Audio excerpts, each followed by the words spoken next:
This channel does not promote any violent, harmful, or illegal activities. All content provided by this channel is meant for an educational purpose only.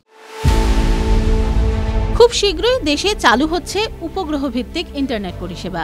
এই পরিষেবা চালু হলে 5G এর তুলনায় ভারতে ইন্টারনেটের speed কয়েক গুণ বেড়ে যাবে। শুধু তাই নয়, অন্যান্য কিছু সুবিধাও হবে। গ্রামে আর শহরে ইন্টারনেটের স্পিডে যে তফাৎ চোখে পড়ে সেসব আর থাকবে না। কয়েক মিনিটের মধ্যে একটা আস্ত 3D ফিল্ম ডাউনলোড করা যাবে। এখন প্রশ্ন হলো, ভারতে সেই পরিষেবা চালু হবে কবে? এই পদ্ধতিতে মোবাইলের বদলে সরাসরি উপগ্রহ থেকে ইন্টারনেট সংযোগ দেওয়া হয়। ভারতে সেই পরিষেবা দিতে কয়েক মাস ধরে কাজ করছে ইলন মাস্কের সংস্থা স্টারলিংক। একইভাবে উপগ্রহ ভিত্তিক নেট পরিষেবা দিতে অপেক্ষায় রয়েছে এয়ারটেল, জিও। আগামী ডিসেম্বরে বা নতুন বছরের শুরুতে এই নিয়ে সিদ্ধান্ত নিতে পারে কেন্দ্র। কিন্তু ইলন মাস্কের সংস্থার ভাগ্যে কি ভারতে ব্যবসা করার লাইসেন্স জুটবে? জাতীয় নিরাপত্তা বিষয়ক এক থিঙ্ক ট্যাঙ্ক এই নিয়ে কেন্দ্রকে যে রিপোর্ট পাঠিয়েছে তাতে স্টারলিংকের কাজটা বেশ কঠিন হয়ে যাচ্ছে।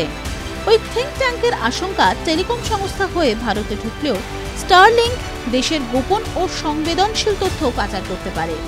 তারা রিপোর্টে বলেছে, আমেরিকার গোয়েন্দা সংস্থা CIA ও চীনের সঙ্গে স্টারলিংকের ঘনিষ্ঠ যোগাযোগ রয়েছে, তাই এটা উপেক্ষা করা উচিত নয়।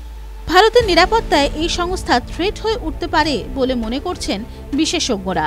তাই স্টারলিংককে ভারতে নিমন্ত্রণ করে আনার দরকার নেই বলেই অনেকের মত। স্টারলিংকের ভারতে ব্যবসা নিয়ে আগে থেকেই আপত্তি জানিয়েছে এয়ারটেল ও জিওর মতো সংস্থা। তারাও ওই জাতীয় নিরাপত্তার কথা বলেই আপত্তি জানিয়েছে।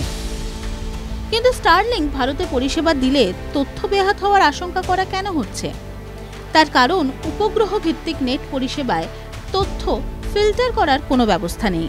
টেলিকম ভিত্তিক পরিষেবায় যেটা সম্ভব সেটা ওখানে সম্ভব হবে না। তবে প্রতিরক্ষা থেকে মহাকাশ গবেষণার মতো ক্ষেত্রে বহু সংবেদনশীল তথ্য সংশ্লিষ্ট সংস্থার হাতে পড়বে। সেই তথ্য অন্য দেশের হাতেও যেতে পারে। তাই স্টারলিংককে এদেশে ব্যবসার অনুমতি না দেওয়ার পক্ষেই সওয়াল করেছে টেলিকম মহলের এক অংশ। তবে সিদ্ধান্ত যাদের হাতে, সেই টেলিকম মন্ত্রক কি ভাবছে? সূত্রের খবর, স্টারলিংকের জন্য 10 দফা নিয়মবিধি তৈরি করে ফেলেছে টেলিকম মন্ত্রক। এই নিয়মবিধি নিয়ে স্টারলিংকের সঙ্গে কথাবার্তার পরই চূড়ান্ত সিদ্ধান্ত নেওয়া হবে। TV9 Bangla digital.